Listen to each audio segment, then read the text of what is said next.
bakunzi ba Axiya Vibes TV iteka ryawe iteka ryanje iteka ryacu kwemera kuvyara ubuzima turaramukije cane tubipfuza n'umunsi mukuru mwiza oberanda wese neza no munsi Axiya idushikanye muri diocese ya Ngozi Paroisse Busiga aho baramutse bafise isabukuru y'umusasedoti asanzwe ari umwibutsamana monovisiya y'ababikira bene Mariya umusasedoti rero aramukanye isabukuru y'imyaka 75 kuramba niteka kandi tubihabwa n'Imana nico gituma twifuje natwe kwa muri ivyo bintu kugira ngo twandanye tutirikana kandi twinovora iteka biterwa n'Imana none rero tubasavye ngo mugumane natwe kugira ngo ivyo bintu ntibize kubashika ibiteka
umunsi waho twibuka icyo twatorewe kuko umuhamagara wacu ukubaberana. Ekleziya umuryango umwe rudende ariko tubishimira gukorera mugabo iyo ekleziya igizwe n'imibano itatu. Hari umubano w'abari mu ijuru, abatoreye izuba bamaze gushyikira ubugirire budahera. Hakaba umubano w'abari mu ishuriro barindiriye gutyororwa kugira ngo bashikire nabo mu buninahazwa budahera. Hakaba rero n'umubano w'abakiri ku rugendo ari bo twebwe. Abahigwe bamaze gushikira ubwami bw'ijuru baratsinze ubutagisubira inyuma. Uyu munsi rero ni umunsi ukubakeza bose, umunsi ukubakeza twongera tubambaza ngo batubere mu ngoro, badufashe natwe gushingira ntawe kwemera kugira ngo umunsi w'izina natwe tuzobahamvye iyo bari. Abo beranda basa natwe igihe bari bakiri ku rugendo, twarikiranywa. Nicyo gituma uyu munsi ari umunsi wacu wo kwibaza ingene twoba abanywanyi w'abo beranda twitirana, tukabasaba tubere mu ngoro. Kuri uyu munsi kandi nyakubahwa Patiri Bisengintore Salvatori asanzwe ari umurezi w'ibutsamana muri novisiya ya Bene Mariya hano i Busiga, niho yashimye yuko yoba igisabo cyo gukenguruka, akengurukira Imana ku ngabirano y'ubuzima Imana yamuhaye araheze imyaka 75.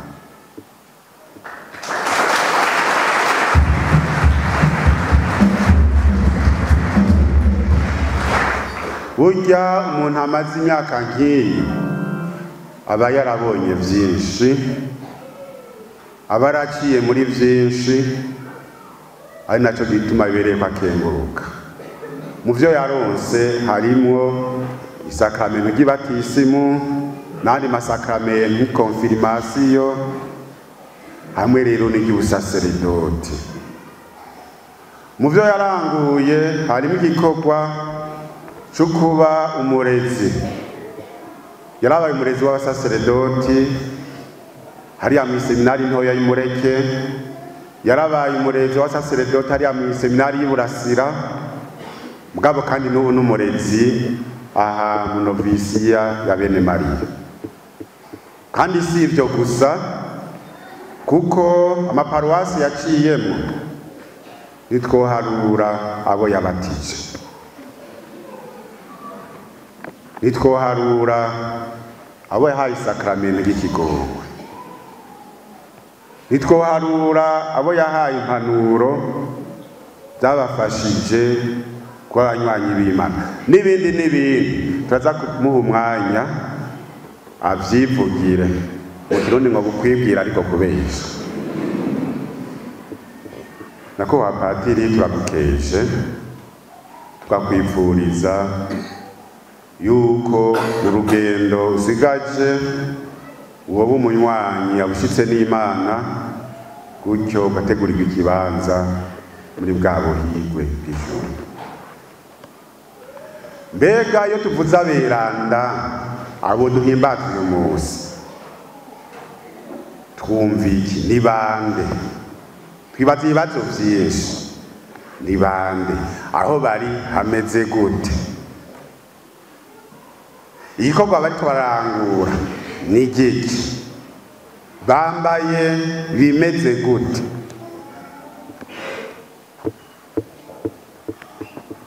nagomba ndababwire nti mushaka kuronka inyishu y'ivyo bibazo nimubaze Yohana umutumwa mu gitabo cy'Ivyahishuriwe aratubwira ibitari bike turaza kuvyumva mu gisomwa ca mbere mw'ibaruwa rya mbere yanditse aryandikira twebwe abakristu bo muri ekleziya iri ku isi yose hari ivyo atubwira ivyo vyose tubizirikanye twaronka inyishu zitari nke bikaduha mbere natwe kugira inambu y'ukuzoja muri akanyamuneza barimo umwiteguro wacu impanuro Yesu aduha z'ukuntu twoshikira ubuhirwe bw'ukuri twozifata nka nkama ntiduhave twibaza nk'ab'isi kuko ab'isi ntibibaza ntibiyumvira co kumwe na Yesu ivyo byose rero tuvyitegurire kuvyakira hamwe n'ivyiza vy'Ukaristiya ariko imbere ya vyose tubanze dusabe ikigongwe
Yesu abonye ishingiro rikoranye aduga ku gasozi ngo amare kwicara abigishwa biwe baramwegera araheza atangura kuvuga abigisha muri aya majambo hahiriwe abari n'umutima ushima ubworo kuko ubwami bw'ijuru ari ubwabo hahiriwe abitonda kuko bazotora isi hahiriwe abari mu marira kuko bazohozwa hahiriwe abashonje n'abanyotewe ubutungane kuko bazoshira ipfa hahiriwe abanyakigongwe kuko nabo bazokwigirirwa hahiriwe abari n'umutima mwiza kuko bazobona Imana hahiriwe abaremesha amahoro kuko bazokwitwa abana b'Imana hahiriwe abahamwa bahora ubutungane kuko ubwami bw'ijuru ari ubwabo muzoba muhiriwe nibabatuka bakabaremera amabi yose ku bwanje muranezerwe muhimbarwe kuko impera yanyu izoba nini mu ijuru dushimagize iryazwe na Kristu Imana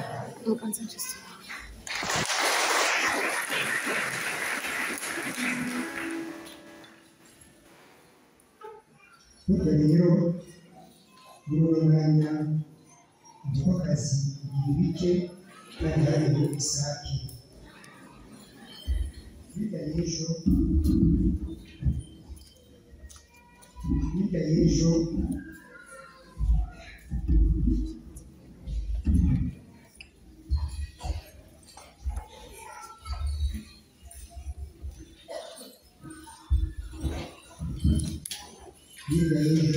ati mukuru yaragiye ati n'episkopi yantumye ku munsi wa gatandatu yajya bose ari wewe uzosigura wongere ushime intare baje no kumukengurukira.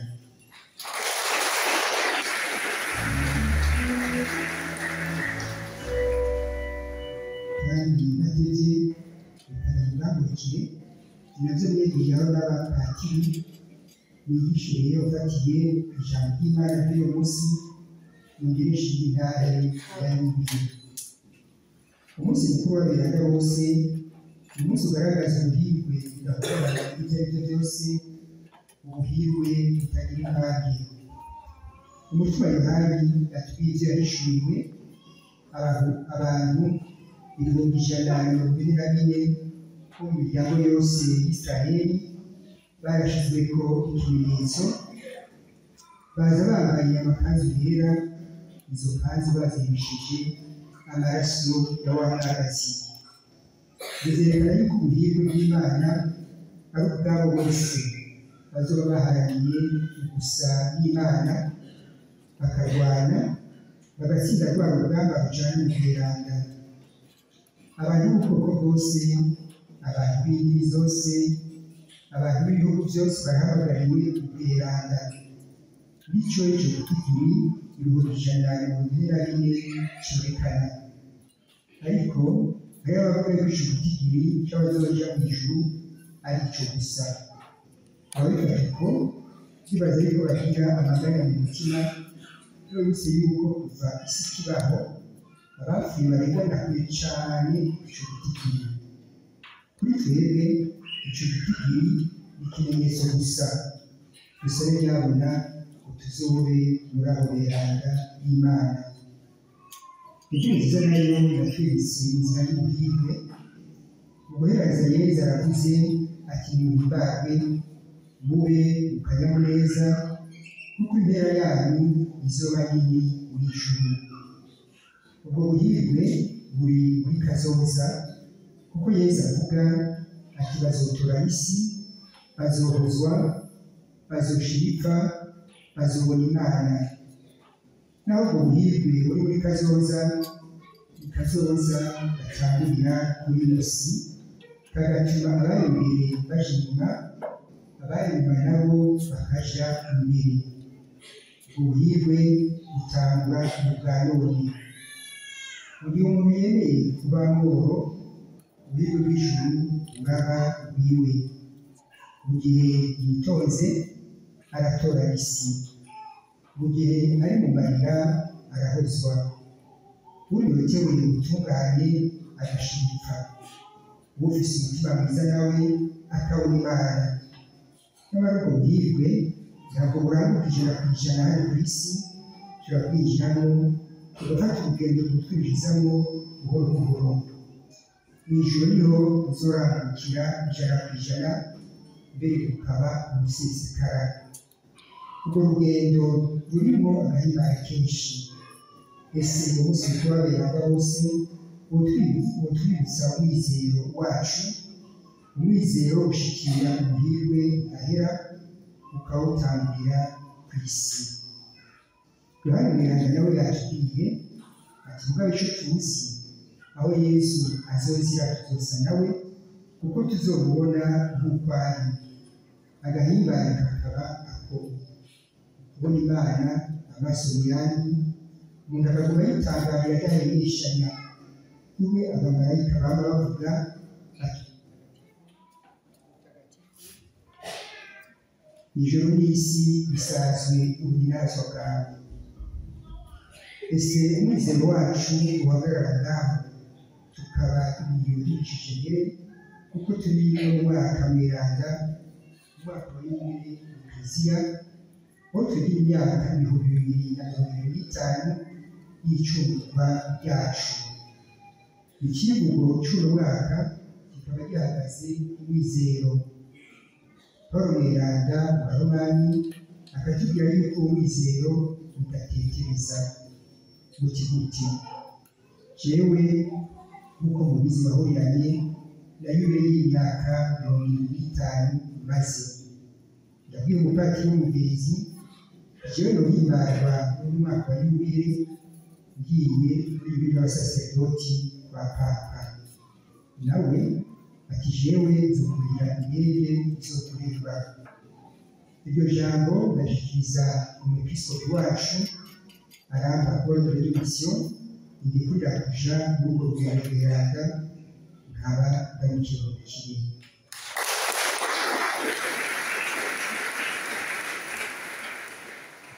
Nyamara mbere yo kuja i Roma nabaje kuja i Kampala kuronderagiza kuja mu Butaliyano.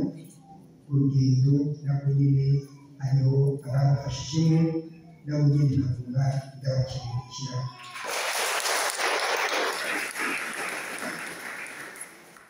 Papa rero naho asozera yubile y'abasaserdoti muri Basilika Sainte ku itariki 27 za Ruheshi yakiriye abasaserdoti abasore 31, abasore b'indimi zitandukanye, abasore b'amoko atandukanye n'urukoba rutandukanye. Umusaserdoti wese rero yagiye muri Basilika Sainte yasanga ku ntebe yicarako akagana ikipistola n'umutamanya. Uyu nyine nambaye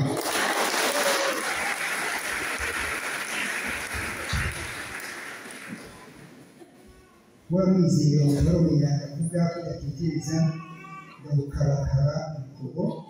Ikitashoboka kirashoboka bivuye kuri uyu n'uriya.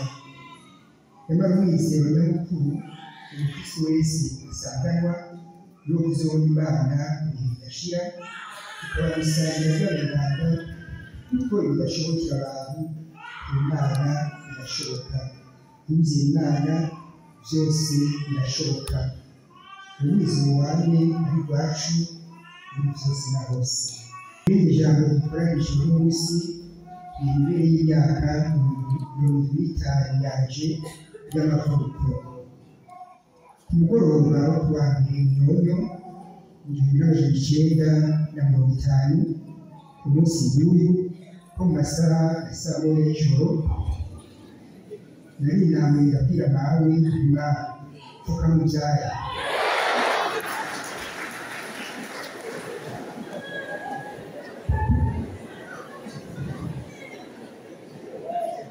Nawe aranyishura ati nkurirahiye atubenyeye gatoya ngahurire ababana kuko iwacu hari abana biga mu mashuri y'intango bataha iwacu. Yaje kubafungurira abona kunahukira. Nawe yari ameze neza cyane akitwa Veronika wa mugore w'Imweranda. Inzira y'umusaraba uwo mugore w'Imweranda yabonye Yesu yuzuye amaraso n'amate mu maso, asokora igitambara aramuhanagura. Ku isi no mu ijuru hacaboneka fotokopi ya mbere conforme à l'original.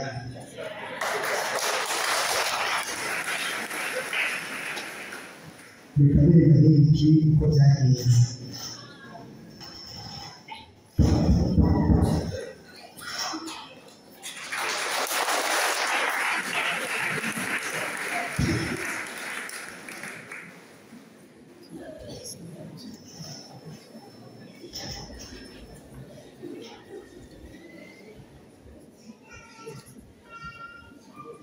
Veronika bisigurwa kuri vraie icône, isanamu nyayo. Kwa Veronika bakerekana isanamu nyayo ya Yesu, abitwa gutyo bose bubahwe.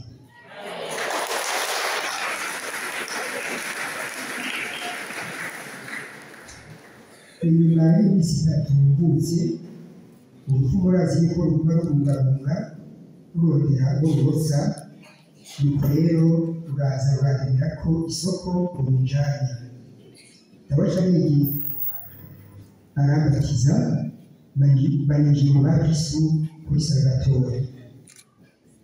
Aho rero abari bagiye kwibaka n'ubwo afuriramo naje niko ndasikana n'urupfu birangira ndarushije umurya.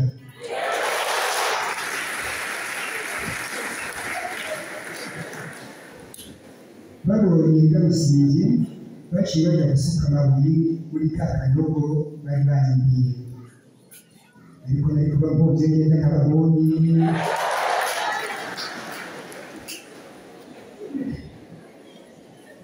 Inyuma y'indi abavyeyi baranjanye komisiyo y'Umusenyi Patrick Ferdinand Groton arafata amazi ahizagiye ati mugira kw'isimu ya mbere yuri kafashe Salvatore nakubakije izina rya data n'irya mwana n'irya mutima mutagatifu. Nyamara rero ivyaje wa mugabo w'urupfu agenda mu ngoro arondera uwo yorosa ivyahereye ngaho. Maze umwaka n'amezi 10 kw'igerekerezo rya 27 Myandagaro 1952 yarasubiye aragengera yabashaga gutabaza Patrick Melissa Patrick mukuru wa misiyoni ya Rugari. Yaciye ababwira baranjana ngo yagoya arakomeza muri mutima mweranda kandi ndakomera koko. Burya umwana yabatijwe ariko umufiro ntibamwisiga ry'abarwayi akomezwa muri mutima mweranda. Uwo bigira ko amakenga aragisubira muri katekisimu nshasha y'Ekleziya Gatolika ku numero 1307. Hambavu y'ivyanditswe icemeza kizima cavyo iciwe nyene hagaze imbere yanyu. Ngeze mu mwaka wa 6 narigiye konfirmasiyo hamwe n'abo twari dusangiye urugero, nyamara hagize yuko bitangwa ncaja ku ruhande kuko atabukomezwa kabiri. Ukomezwa kabiri nawe baba bagiye ibihugu birengeje akabaririmba. N'ubundi munsi y'urupfu waranciye impande mu kigute. Ku masaha 9 y'umuhingamo umushitsi yaraje kuturamutsa imuhira, twe n'abawe turamuherekeza. Dushitse kw'ibarabara turahagarara abarakera inkuru n'amawe. Tugize dutya tubona ingeregere yiruka amaguru adakora hasi, buno nyene intare yiruka yafura umugara idushaka nk'umuravyo yiruka kuri iyo ngeregere. Twaramaze iminota 5 twabaye igicucu twacitse mw'ishusho. Nama nibwira iyo ntare yoba itakiriho mu misi myiza yageze kuri iyi nkuru yuko birya bikoko bituzwe n'inyama gusa nk'intare n'ingwe iyo bishaje biriko birakura birarwara gute ntibirambe.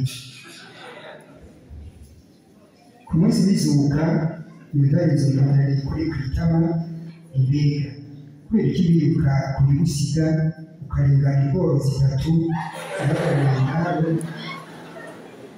zitari biruke n'ukwiruka.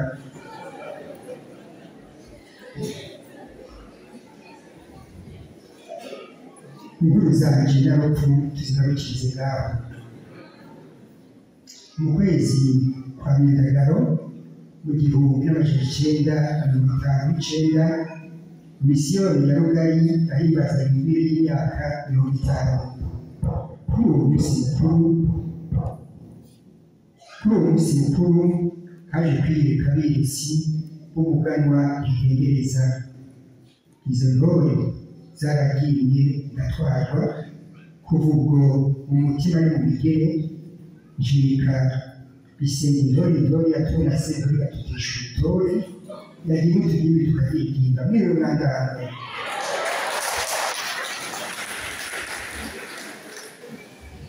Ibyo turaza kubigarukako. Nyamara umwigisha wanje wa mbere mu kwiyereka kera kari kuri ubu Yozefu yarekije Imana ku munsi wa gatatu, Imana imwinjize mu buzima buhoraho, ubuhirwe buhoraho. Nuko rero ababyeyi bacu baratwitangiye, turi nabo tuvukana, mbona ngaha imbere yaje Deogratias na Anisette, nkabona n'abana bacu n'abuzukuru.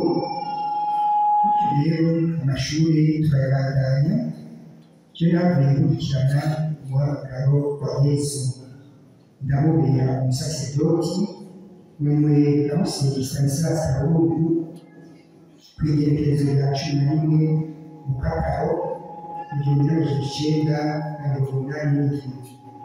Paruwasi ya Musenyi niyo 1934. Umupatiri wayo wa mbere Misiyoni aboneka atyo, abifura abasaserdoti b'iyo paruwasi.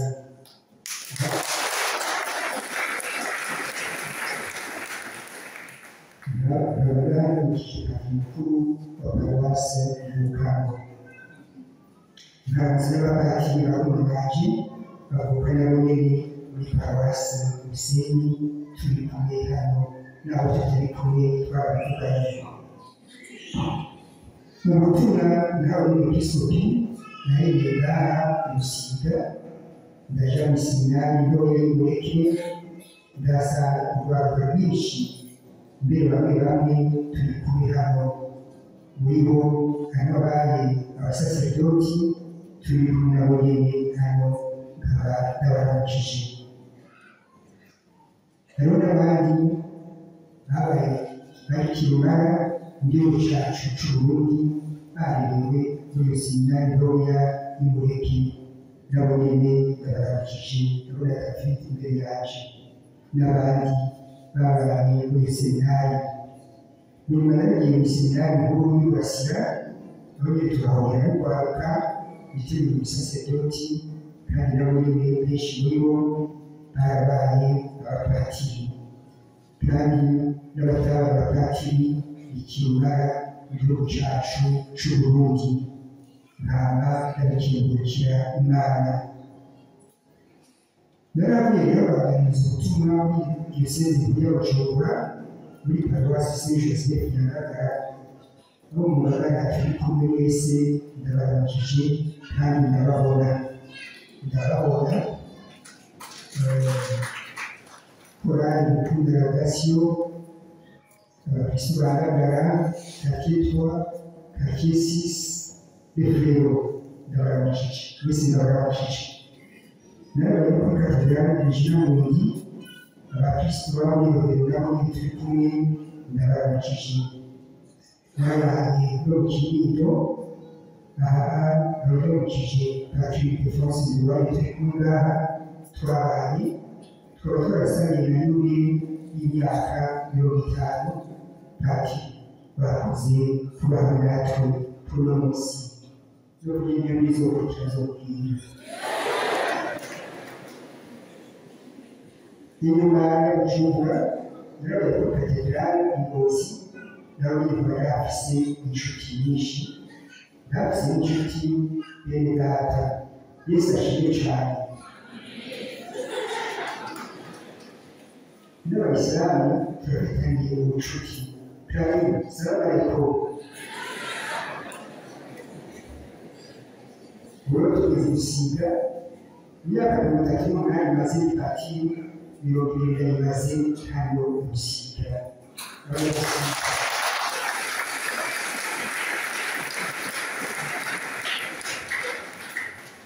Abayobozi baribuze ko mwabumvise, kandi ni abashaka bakira.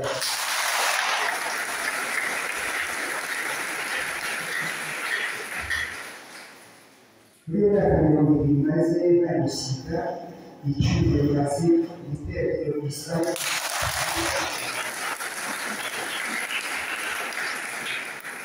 Imfura zanje muri bo twatanguranye muri 2015, bazi kugira indangano burundu dasubiye kuba keza. Abana bakiri ijambo nashize ku kibuso cy'uwo munsi nyiri, umutima waje umukandi wundi niba kurungoro umukungugu wamwishyukiye kandi atwaye twasanga mu gitabo cyandikisha Samweli ikibare cya kabiri kuva ku kambere gatora tujya mu tumwe gushika ku karuhuko umunani umukaba rero barakanyaza ubu y'imyaka amen.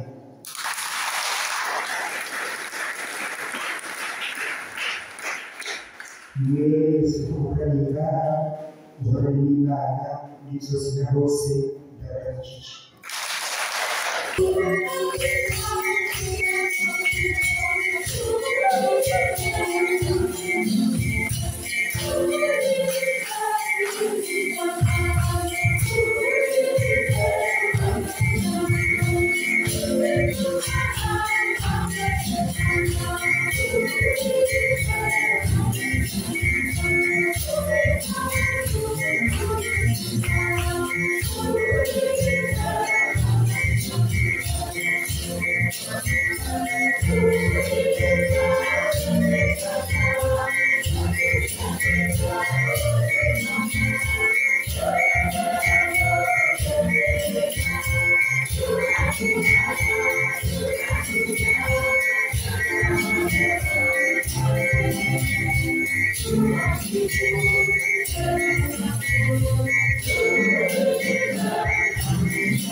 bibaeza byize Zeguruke turashikanye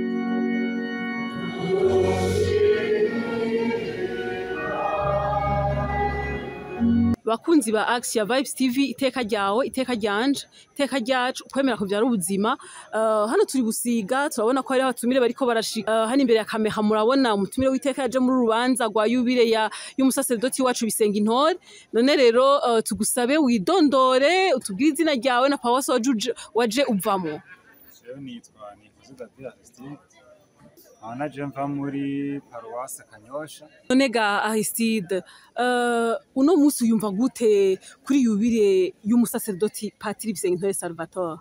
Uyu musi no musi w'agaciro cyane ku bakunzi ba Patiri.